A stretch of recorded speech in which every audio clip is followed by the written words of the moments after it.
ఆదికాండము 30వ అధ్యాయం. రాహేలు తాను యాకోబునకు పిల్లలు కనకపోవట చూచి తన అక్కయందు అసూయపడి యాకోబుతో, నాకు గర్భఫలము నిమ్ము, లేని యెడల నేను చచ్చెదనెను.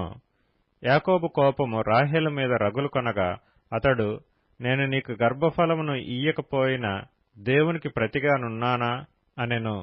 అందుకామె, నా దాసి అయిన బిల్హా ఉన్నది కదా, ఆమెతో పొమ్ము, ఆమె నా కొరకు పిల్లలను కనును, అలాగున ఆమె వలన నాకు పిల్లలు కలుగుదురని చెప్పి తన దాసి అయిన బిల్హాను అతనికి భార్యగా ఇచ్చెను. యాకోబు ఆమెతో పోగా బిల్హా గర్భవతి అయి యాకోబునకు కుమారుని కనెను. అప్పుడు రాహేలు, దేవుడు నాకు తీర్పు తీర్చెను, ఆయన నా మొర విని నాకు కుమారుని దయచేసిననుకొని అతనికి దాను అని పేరు పెట్టెను. రాహేలు దాసి అయిన బిల్హా తిరిగి గర్భవతి అయి యాకోబుకు రెండవ కుమారుని కనెను. అప్పుడు రాహేలు, దేవుని కృప విషయమై నా అక్కతో పోరాడి గెలిచితుననుకొని అతనికి నఫ్తాలి అని పేరు పెట్టెను. లేయా తనకు కానుపు ఉడుగట చూచి తన దాసి అయిన జిల్పాను తీసుకొని యాకోబునకు ఆమెను భార్యగా ఇచ్చెను. లేయా దాసి అయిన జిల్పా యాకోబునకు కుమారుని కనగా లేయా, ఇది అదృష్టమే గదా అనుకొని అతనికి గాదు అని పేరు పెట్టెను. లేయా దాసి అయిన జిల్పా యాకోబునకు రెండవ కుమారుని కనగా లేయా, నేను భాగ్యవంతురాలను, స్త్రీలు నన్ను భాగ్యవతి అందురు గదా అని అతనికి ఆషేరు అని పేరు పెట్టెను. గోధుమల కోత కాలములో రూబేను వెళ్లి పొలములో పుత్రదాత వృక్షపు పండ్లు చూచి తన తల్లి అయిన లేయాకు తెచ్చి ఇచ్చెను. అప్పుడు రాహేలు, నీ కుమారుని పుత్రదాత వృక్షపు పండ్లలో కొన్ని నాకు దయచేయమని లేయాతో అనగా ఆమె, నా భర్తను తీసుకొంటివే, అది చాలదా? ఇప్పుడు నా కుమారుని పుత్రదాత వృక్షపు పండ్లను తీసుకొందువా అని చెప్పెను. అందుకు రాహేలు, కాబట్టి నీ కుమారుని పుత్రదాత వృక్షపు పండ్ల నిమిత్తము అతడు ఈ రాత్రి నీతో శయనించునని చెప్పెను. సాయంకాలమందు యాకోబు పొలము నుండి వచ్చునప్పుడు లేయా అతనిని ఎదుర్కొనబోయి, నీవు నా యొద్దకు రావలెను, నా కుమారుని పుత్రదాత వృక్షపు పండ్లతో నిన్ను కొంటినని చెప్పెను. కాబట్టి అతడు ఆ రాత్రి ఆమెతో శయనించెను. దేవుడు లేయా మనవి వినెను గనుక ఆమె గర్భవతి అయి యాకోబునకు 5వ కుమారుని కనెను. లేయా, నేను నా పెనిమిటికి నా దాసినిచ్చినందున దేవుడు నాకు ప్రతిఫలము దయచేసిననుకొని అతనికి ఇస్సాకారు అని పేరు పెట్టెను. లేయా మరలా గర్భవతి అయి యాకోబునకు 6వ కుమారుని కనెను. అప్పుడు లేయా, దేవుడు మంచి బహుమతి నాకు దయచేసెను, నా పెనిమిటికి 6 కుమారులను కనియున్నాను గనుక అతడికను నాతో కాపురము చేయుననుకొని అతనికి జెబూలూను అని పేరు పెట్టెను. ఆ తరువాత ఆమె కుమార్తెను కని ఆమెకు దీనా అని పేరు పెట్టెను. దేవుడు రాహేలును జ్ఞాపకం చేసుకుని ఆమె మనవి విని ఆమె గర్భము తెరిచెను. అప్పుడామె గర్భవతి అయి కుమారుని కని దేవుడు నా నింద తొలగించెననుకొనెను. మరియు ఆమె, యెహోవా మరియొక కుమారుని నాకు దయచేయునుగాక అనుకొని అతనికి ఏసేపు అని పేరు పెట్టెను.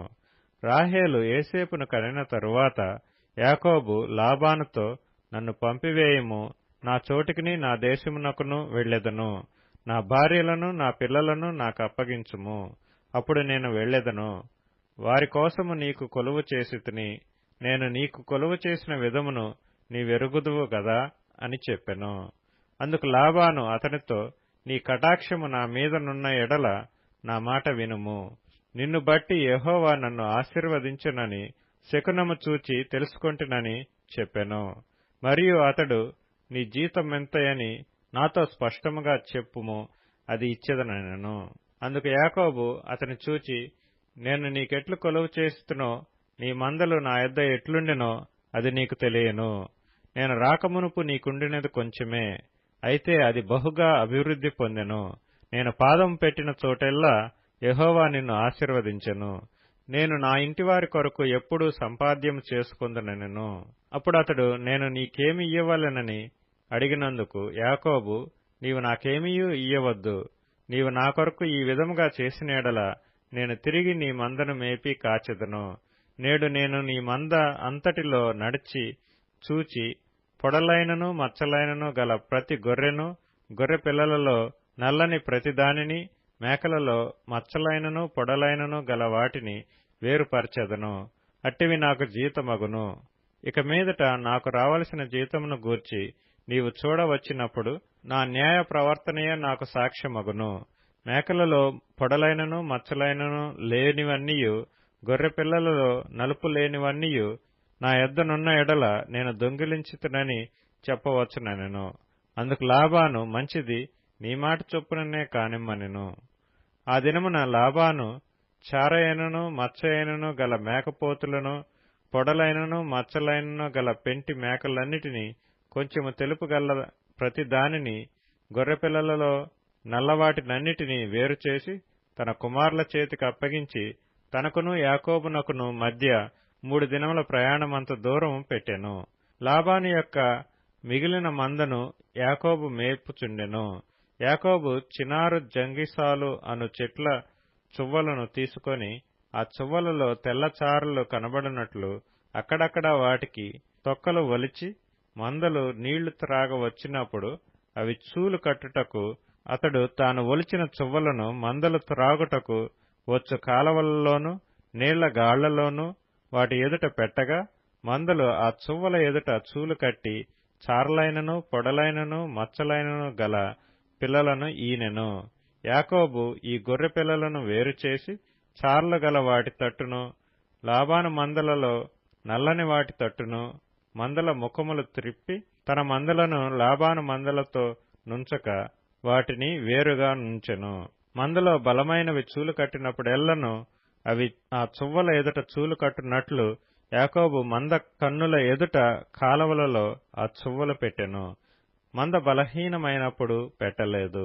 అట్లు బలహీనమైనవి లాబానుకును బలమైనవి యాకోబునకును వచ్చెను.